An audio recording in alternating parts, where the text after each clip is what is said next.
A paz do Senhor a todos. Hoje nós vamos continuar falando da Atlântica, descrita por Deus ou por Platão.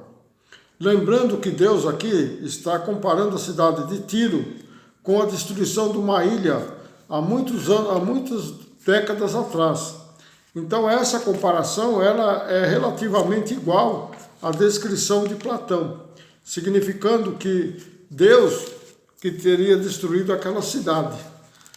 E vejamos que Tiro era mais ou menos 1400 anos antes de Cristo, já existia Tiro. Mas Atlântida era na época do gelo, entre 8.000 e 6.000 anos antes de Cristo. Mas continuando, a segunda parte diz assim: seguindo as pistas de Platão, diz ele que esta ilha era um continente maior do que a África e a Ásia. Mas levando em consideração os limitados conhecimentos de que este continente eram enormes, com uma vasta área, sendo bem maior do que ele imaginava. Então, eles não tinham ideia do tamanho que era a África e nem tamanho da Ásia. Mas eles diziam porque a Atlântida era uma ilha-continente muito grande. Então, eles comparavam, achando que era maior do que aquela região toda.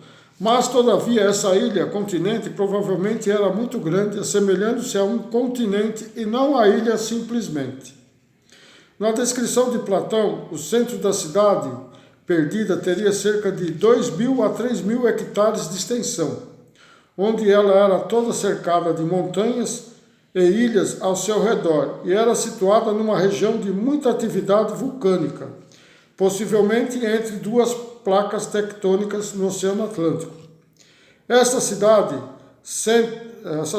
o centro possuía uma enorme quantidade de canais que saíam do centro para o mar. No Novo Testamento, no Velho Testamento, aliás, há pistas de que revelam a geografia desta ilha. Lá Isaías 18:2. Quem envia embaixadores por mar em navios de junco sobre as águas, dizendo: ide, mensageiros velozes, a uma nação alta e polida e um povo terrível desde o seu início, a uma nação de medidas e de vexames, cuja terra os rios dividem. Então aqui, veja que ele está falando que a terra os rios dividem, Continuando, Isaías 18:7. Naquele tempo trará um presente do Senhor dos Exércitos, um povo alto e polido, e um povo terrível, desde seu princípio, uma nação de medidas e de vexames, cuja terra os rios dividem, ao lugar do monte do Senhor dos Exércitos, ao monte Sião. Naum 3:8 diz assim: és tu melhor do que Noamon, que está situada entre os rios, cercada de água, tendo por esplanada o mar, e ainda o mar por muralha? Noamon era uma cidade situada no Egito, na sexta dinastia do Império Antigo. Ficava em Tebas, lá no Egito. Então ele estava comparando aquela ilha com aquela região, que era bem regada pelo rio Nilo. Mas a situação geográfica da Terra não era como é hoje. Naquela época, os continentes estariam mais próximos entre si e talvez existia uma enorme ilha situada no Oceano Atlântico, entre as costas africanas e europeias, com as costas do continente americano. Mas isso ainda é mera especulação, e nada foi provado até então. Com dados retirados das descrições de Platão, onde ele diz: saindo do estreito de Gibraltar, dava para chegar à enorme ilha de barco, pois havia uma grande quantidade de outras ilhas que ajuntavam esse caminho, se ajuntavam nesse caminho. E passando por esta enorme ilha, dava para chegar a um outro continente maior ainda, sendo este continente o americano. Esta é uma teoria defendida por muitos cientistas e arqueólogos do mundo todo, em afirmar que os continentes estão afastando-se uns dos outros, através do movimento das placas tectônicas, como já falamos na postagem anterior, A hipótese de que no passado remoto existia uma enorme porção de terra naquele lugar, onde descreve Platão, passou de mera especulação para ser um fato real a ser estudado minuciosamente até que as pistas surjam e identifiquem a existência da Atlântida. Então, estão especulando ali, estão procurando para ver se acha aonde era essa ilha continente, né, através de estudos geológicos. Diz Platão, esse povo era poderoso e muito rico, seu comércio era reconhecido na época por todo o mundo, sendo essa ilha continente o centro comercial mundial da época, tanto econômica como cultural.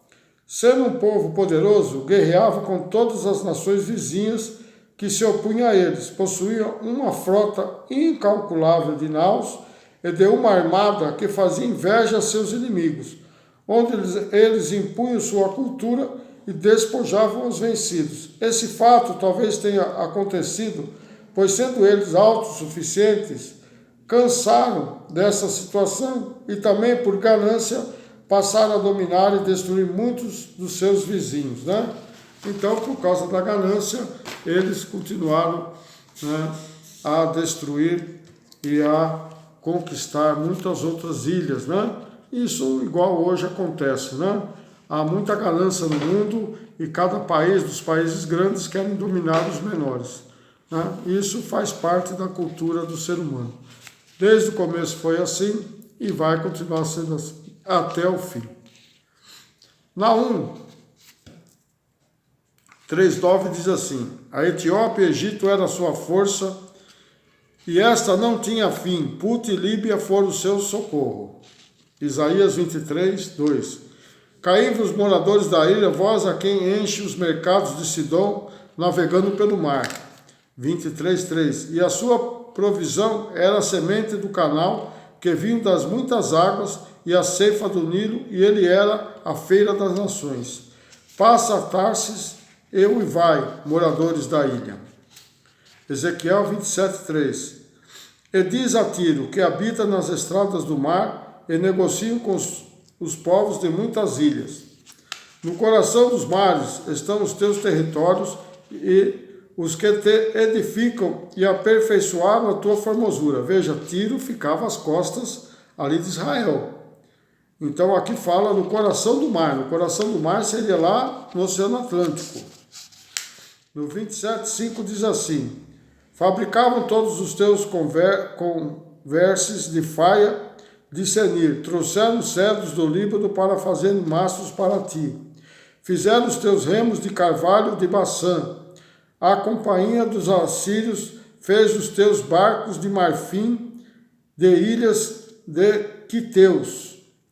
Linho fino bordado do Egito era a tua cortina para te servir de vela. Azul e púrpura das ilhas de Elissá eram a tua cobertura. 27,8. Os moradores de Sidom e de Avade foram os teus redeiros, os teus sábios, ó Tiro, que se achavam a ti, esses foram os teus pilotos.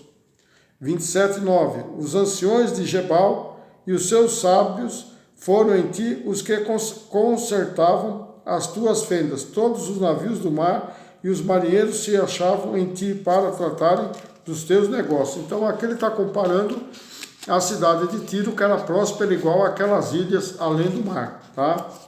Então temos que entender as divisões que estão na Bíblia, né? Quando fala de Tiro e quando fala daquela ilha que Deus destruiu. Ezequiel 27, 10. Os persas e os lídios e os de Put eram no teu exército os teus soldados, escudos e capacetes penduravam em ti, eles fizeram a tua beleza. Os filhos de Avade e de teu exército, no 27:11, né? Sobre os teus muros em redor, e os gamaditas sobre as tuas torres, penduravam dos seus escudos nos teus muros em redor, eles aperfeiçoaram a tua formosura.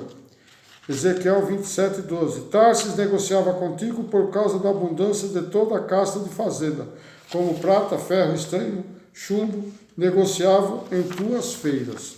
Então veja que eles tinham ali, né, igual era lá nessa ilha, tinham prata, chumbo, estanho, eles tinham todo tipo de metal. Ezequiel 27:13. Javã, Tubal e Meseque eram teus mercadores, como escravos e objetos de bronze, fizeram negócios contigo. No 27:25, Os navios de Tarsis eram as tuas caravanas por causa do teu negócio, e te encheste e te glorificaste muito no meio dos mares. Então veja novamente falando, comparando Tiro, comparando o que Tiro era naquela época, né, que era um grande porto, né, uma cidade portuária, um grande porto de comércio, e era o centro econômico daquela época. No 27 e 26, os teus remédios te conduziam sobre grandes águas, e o vento oriental te quebrantou no meio dos mares. Então está sempre falando no meio dos mares, lembrando novamente que Tiro era as margens, né, e acabou se unindo hoje, ele se uniu ao continente. Ezequiel 27:3, quando as tuas mercadorias eram exportadas pelos mares, fartastes a muitos povos com a multidão da tua fazenda, e do teu negócio enriquecestes os reis da terra. Então veja que naquela época, né, era igual como Deus está falando aqui, né, aquela cidade de Tiro era igual à cidade, né, que Platão estava falando, né, lá daquela ilha, né, a cidade ou ilha continente, ou continente, como propriamente podemos dizer, né? E veja que ali está, a comparação era a mesma, porque quando fala nos mares, né, que essa ilha não era nos mares, essa ilha era na costa. Então Deus está ali comparando a riqueza de Tiro com a riqueza da ilha de Atlântida, né? Diz assim, ó, Atlântida seria uma ilha de extrema riqueza vegetal e mineral, olha. Não só era uma ilha magnificamente prolífica em depósitos de ouro, prata, cobre, estanho, ferro e outros minerais, como ainda, né, de orical, um metal que brilhava como fogo. Os reis de Atlântida construíram inúmeras pontes, canais e passagens fortificadas entre os seus cinturões de terra, cada um protegido com muros revestidos de bronze no exterior e de estanho no interior. O oricalco é um tipo de metal que teria sido usado em Atlântida, citado em Crítias, né, de Platão. De acordo com Crítias, o oricalco, esse metal, era considerado muito valioso depois do ouro.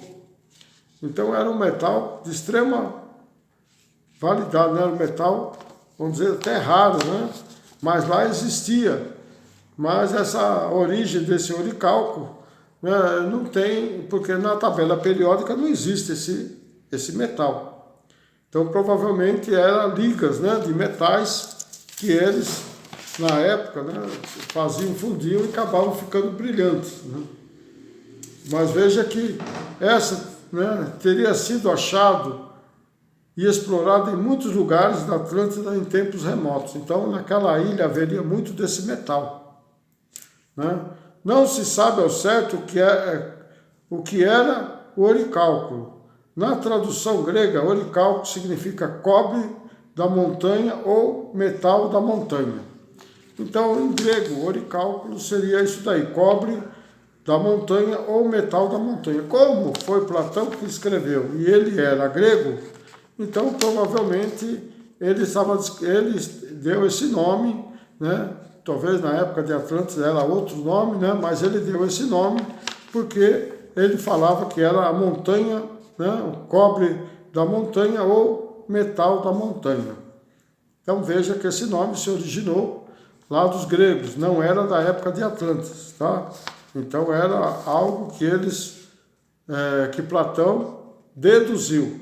Não se sabe se era uma liga de ouro com cobre, né, ou cobre com estanho, ou cobre, zinco e latão. Então veja bem, né, o cobre com estanho é o metal que nós conhecemos hoje. O ouro com cobre é usado para fazer as joias. Se mistura ouro, né, se mistura cobre para poder, né, ter uma resistência melhor, porque o ouro é muito mole, muito fácil de manuseá-lo, né? Quando põe uma liga de cobre, né, que nem o ouro 14, ele tem mais cobre do que o ouro 18 quilates, né? Então se usa muito para fazer ligas de ouro, para fazer peças preciosas. Ou se não, cobre, zinco e latão. Quer dizer, aí já é uma incógnita, né? Porque cobre, o latão já é cobre e estanho, né? Entrando o zinco no caso, então essa era algo, né, que Platão, talvez na época eles não tinham tanto conhecimento de ligas metálicas como hoje.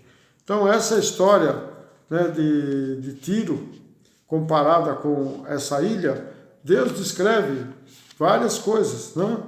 Como nós já vimos antes, descreve também que era cheia de rios, onde Tiro não tem tanto rio assim. Tiro era uma ilha pequena, não era uma ilha grande, né? Não teria rios, dividida por rios, mas você vê que na descrição se fala, né? E no coração dos mares. No coração dos mares significa no meio do mar. Não é que é aqui na beirada, né? Uma ilha perto do continente, que dava para avistar o continente.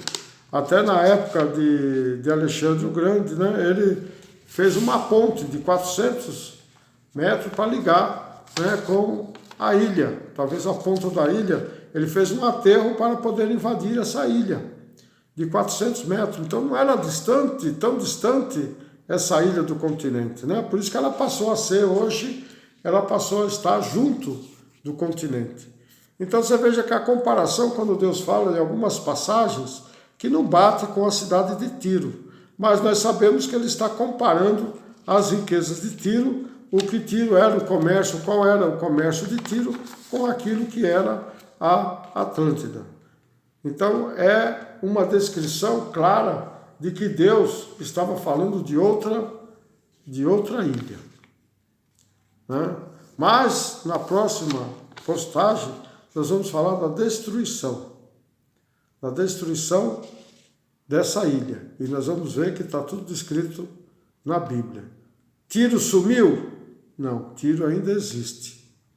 Essa ilha existe, apesar dela ter se juntado ao continente, mas ela existiu, né? Aí, lá na época de 1400 a.C., ela era um pouco afastada do continente.